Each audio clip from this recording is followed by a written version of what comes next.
আবির doctor Sushant রায়কে suspend করা হয়েছে। আইএমএর জলপাইগুড়ি শাখার সম্পাদক পদ থেকে সাসপেন্ড সুশান্ত রায়। আরো একবার আপনাদেরকে জানাবো, উত্তরবঙ্গ আবির ডাক্তার ইন্ডিয়ান মেডিকেল অ্যাসোসিয়েশনের জলপাইগুড়ি শাখার সম্পাদক পদে ছিলেন সুশান্ত রায় এবং তাকে সাসপেন্ড করা হয়েছে। জলপাইগুড়ি শাখার সম্পাদক ছিলেন ডাক্তার সুশান্ত রায় এবং যুগ্ম সম্পাদক থেকে সাসপেন্ড সুশান্ত রায়ের ছেলেও। আরো একবার আপনাদেরকে জানাবো, একদিকে সুশান্ত রায়, আরেকদিকে ওনার ছেলে সৌত্রিক রায়, দুজনকেই সাসপেন্ড করা হয়েছে।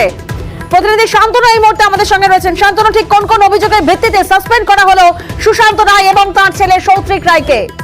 দেখো, আইএমএ জলপাইগুড়ি শাখায় সুশান্ত রায় সম্পাদক পদে ছিলেন, কিন্তু তার বিরুদ্ধে একাধিক অভিযোগ ছিল স্থানীয় যে চিকিৎসক রয়েছেন তাদের। তার কারণ হচ্ছে আইএমএ জলপাইগুড়ি শাখা সেইভাবে সক্রিয় ছিল না। সম্প্রতি আর্জিকরের ঘটনার পর জলপাইগুড়ি শাখার যে ভূমিকা ছিল, চিকিৎসকরা রাজ্য জুড়ে যে আন্দোলনগুলো সংগঠিত করছেন, পথে নামছে, সেক্ষেত্রেও দেখা যাচ্ছিল গত এক মাস ধরে তালাবন্ধ অবস্থা পড়েছিল জলপাইগুড়ি আইএমএ শাখা। পাশাপাশি এই সুশান্ত রায় এবং তার যে সাঙ্গপাঙ্গ রয়েছেন, যারা সঙ্গে রয়েছেন, যেরকম অভিক দে, বিরূপাক্ষ সহ একাধিক জনের বিরুদ্ধে কিন্তু একাধিক অভিযোগ ওঠে। একদিকে যেরকম আর্জিকরের ঘটনাস্থলে চলে যাওয়া, পাশাপাশি উত্তরবঙ্গ লবি এবং সেই লবির থ্রেড কালচার, সব মিলিয়ে কিন্তু একের পর এক অভিযোগ আসছিল।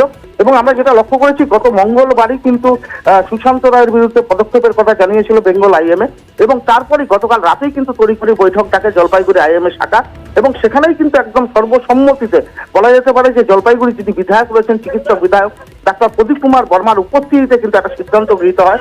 একাধিক সিদ্ধান্তের মধ্যে সবচেয়ে বড় যেটি সিদ্ধান্ত, সেটা হচ্ছে সপুত্র সুশান্ত রায়কে বহিষ্কার, এবং সেই সঙ্গে অভিজ্ঞ বিতর্কিত যে চিকিৎসক যিনি জলপাইগুড়ির চিকিৎসা ক্ষেত্রের সঙ্গে যুক্ত নয় কিন্তু তাকেই সদস্য করেছিল সুশান্ত রায়, সেই অভিজ্ঞ অর্থাৎ একসঙ্গে তিনজনকে বহিষ্কার করা হয়েছে।